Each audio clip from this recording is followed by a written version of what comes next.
Yes, ready, start. यदि किसानों को सुधरे ढंग से खेती करना, दूर दूर बीजों को बोना, खाद और उर्वरकों का प्रयोग करना, सुधरे बीज और औजारों का प्रयोग करना, पंचायत भवन और स्कूल बनाना, मशीनों का चलाना भी सिखा दिया गया तो इससे थोड़ा बहुत सुधार तो होगा, लेकिन पूर्णतः नहीं। इससे विदेशी वस्तुओं को खरीदने की मांग तो बहुत बढ़ जाएगी। वस्तुतः जब तक मनुष्य नहीं बदलते, उनका मानसिक विकास नहीं होता, तब तक वे स्वयं अपनी बुद्धि तथा बल के कौशल से वह काम नहीं करते जिससे उनका पिछड़ापन दूर हो। वे उत्पादन भी हाथ से बढ़ाते हैं। इस तरह से हमारी सबसे बड़ी समस्या सूचना और समाचार के उन साधनों को पैदा करने की है जिनके द्वारा सारे मनुष्यों का सामान्य रूप से बौद्धिक विकास हो। लोग अपनी बुद्धि का पूरा प्रयोग कर सकें और नए समुदायों को बल दे सकें। यहाँ एक बात और समझ लेने की है, शिक्षा या समाज शिक्षा कभी भी सूचना और प्रचार के विकल्प नहीं हो सकते।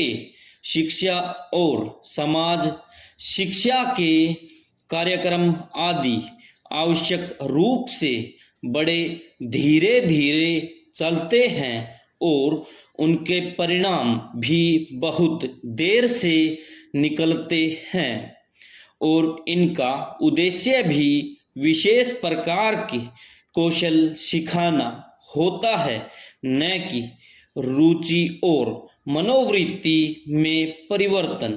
परंतु सूचना और समाचार का उद्देश्य तो एक प्रकार से जन जागरण करना होता है, जिससे हर आदमी अपने मन को प्रसन्न और बुद्धि को सक्रिय करने का अवसर और प्रमुख साधन पाता है। अध्यक्ष महोदय, मैं कहना चाहता हूं कि त्याग दोनों तरफ से होना चाहिए।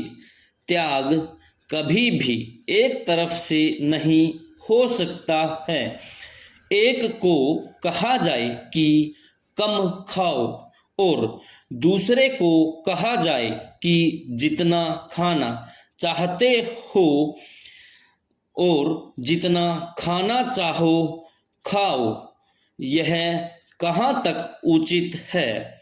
हमने बचपन में पढ़ा था कि किसी से पूछा गया कि खाना कब खाना चाहिए तो उत्तर मिला कि अमीर को जब भूख लगे तब और गरीब को जब मिले तब।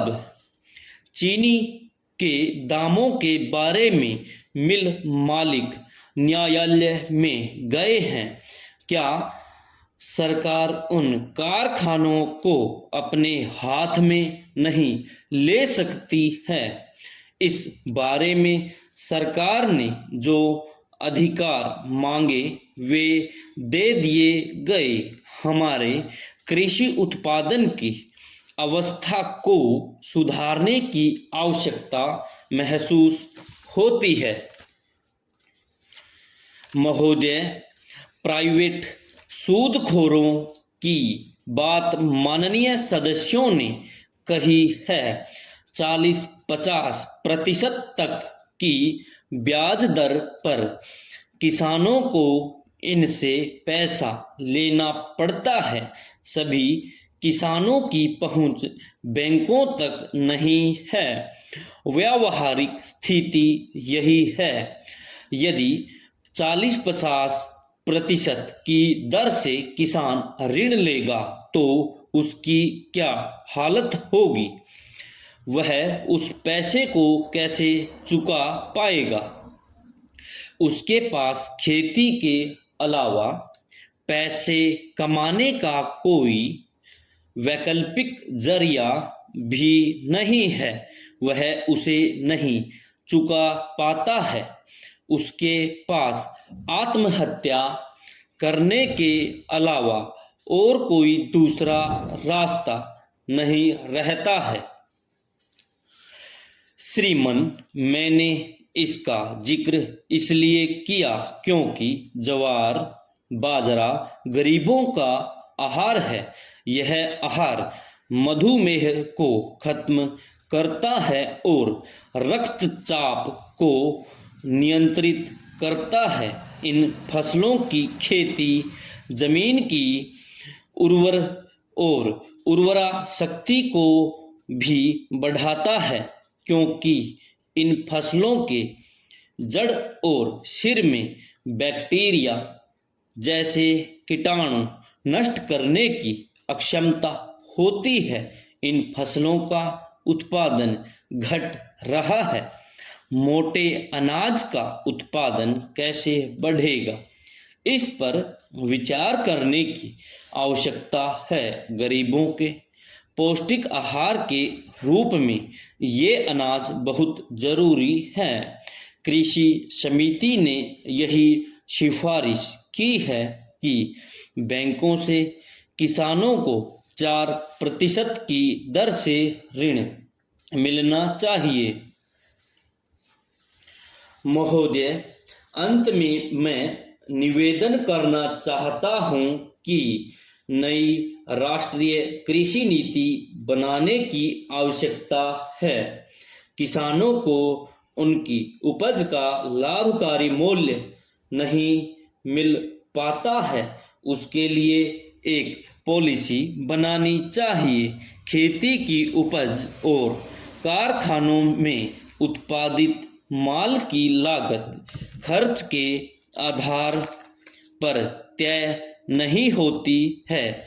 डॉक्टर लोहिया ने कहा था कि अनाज के दाम की घट बढ़ 50 पैसे किलो हो। सभापति महोदय, आज हम किसानों के बारे में चर्चा कर रहे हैं। आधुनिक युग में जब हम प्रगति की चर्चा करते हैं तो हम प्रगति की दर के बारे में चर्चा करते हैं कि हमारा देश 6%, 8% या 10% पर प्रगति करे। लेकिन आज मैं इस सदन में प्रश्न करना चाहता हूं कि केवल क्या प्रगति के बारे में चर्चा करना काफी है? केवल क्या आंकड़ों के बारे में चिंता करना काफी है?